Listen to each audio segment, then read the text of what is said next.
Hi, this is Mouni Roy and you're watching me on Bollywood Hungama.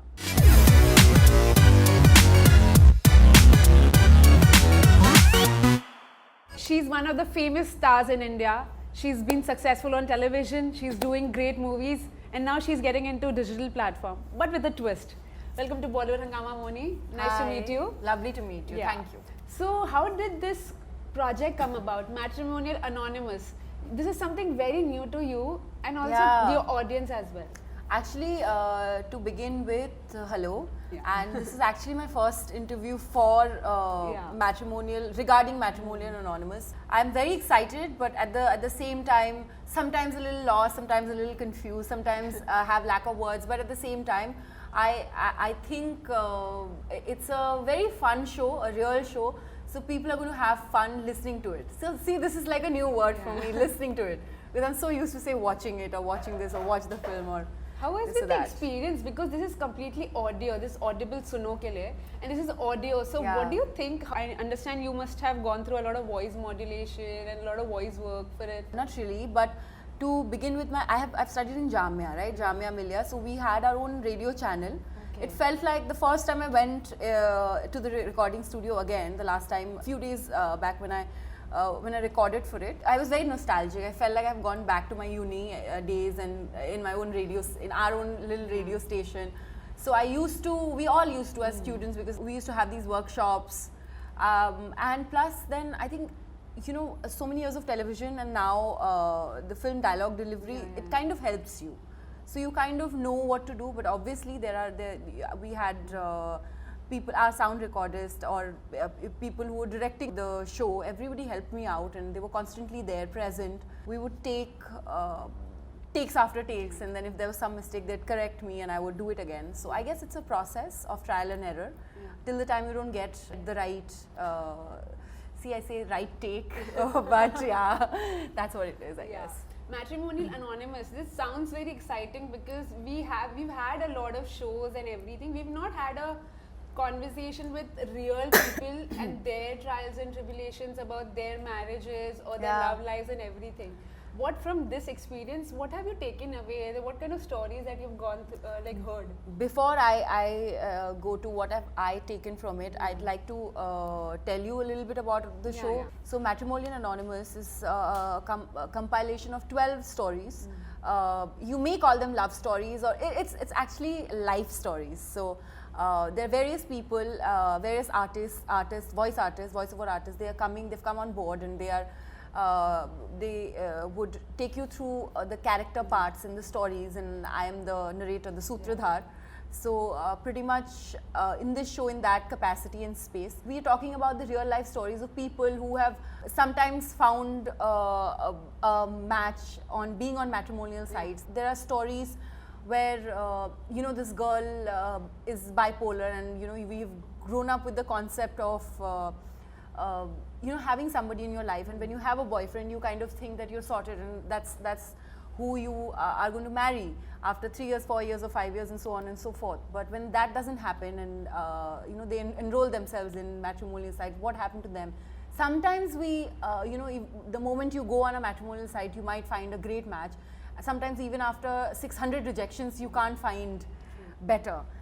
Then there was this other story where this girl actually, because sometimes you don't know that, you know, on internet people give false information about themselves just to match your prerogative of finding a boy for yourself. Later on, this girl actually got to know this person for about a year, and then what happened? Then also it was not really something that she was looking for. So there are these very, very cute stories about people enrolling on matrimonial sites just to make their boyfriend jealous so that he would propose and get married, and even that doesn't happen, and what happens. So I thought it was a compilation of great, and you know, they say that raw material, we are taught, and you'll always see that the real life is the best raw material. I felt that today, you know, sometimes, because reality is rarer than fiction. So this is something that was kind of proven to me, and I had great time and lots of fun doing it. A lot of reasons couples give it, time don't match for them, or like a lot of reasons for breakups is you can't match the time. These stories very hopeful, it's or a these story stories, doesn't resonate with a the story audience, would not reach its completion if you don't. So by the name itself you may know, let me Yeah. approach it in a slightly different way. By the name itself you know that it's a matrimonial anonymous, where anonymous people are coming to this platform and sharing their stories. So obviously till the time the stories haven't reached completion they wouldn't share them, you know, so it kind of works hand in hand, I guess. So yes, to answer your question, they're very much hopeful. There are some lovely stories, lovely instances, very serendipitous, if I may say. So yeah, they all, I think, would give you hope to actually go on a matrimonial site and Really? enroll yourself. Coming back to this project, what I realized is because you've been busy with so many projects at the moment, when did you decide that you wanted to go about this? Because I understand It happened very organically, you know. Actually, it was pretty much the team, my Yeah. management team. They told me that something like this has come up. Would you be interested? I was actually very interested. So I'm a very podcast person. I'm a Really? complete. Acha. Yeah, no, sorry, not very. I'm a complete podcast person. I'm listening to The Power of Now. So it's nice to kind of, you know, listening to podcasts, then an audio book, then read a book, watch a show. So it's kind of a good mix. Otherwise, it gets very monotonous if you keep doing one thing. And I try not getting into the cheap thrills. So when this opportunity came, I was actually very excited. I was like, wow, there's going to be a show which listeners are going to come and listen to. Plus, this one was very quirky, real. So yeah, I was readily available. What has been the takeaway from this stories?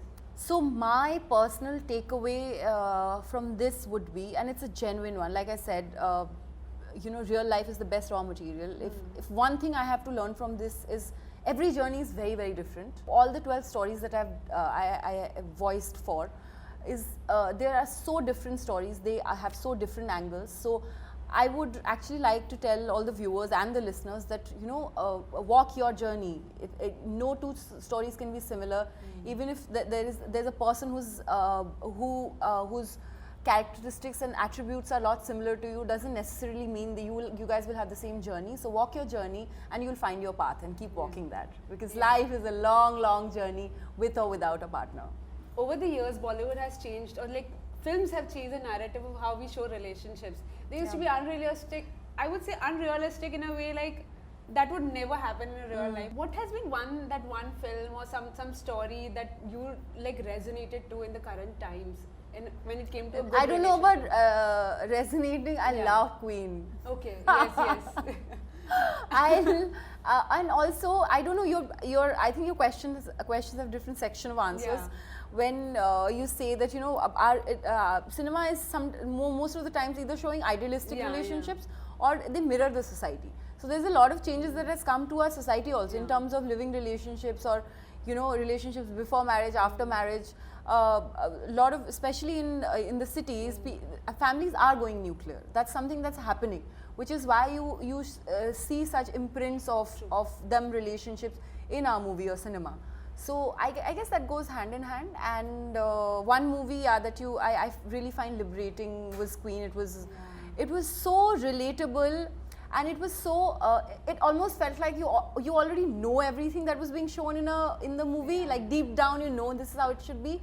But it was very liberating. So so that was one film probably. Thank you so much for talking to us. Thank you Lovely. for having All the best me. for this new venture. Thank you. And all the best for your upcoming films as well. Thank you so much. Thank you so much.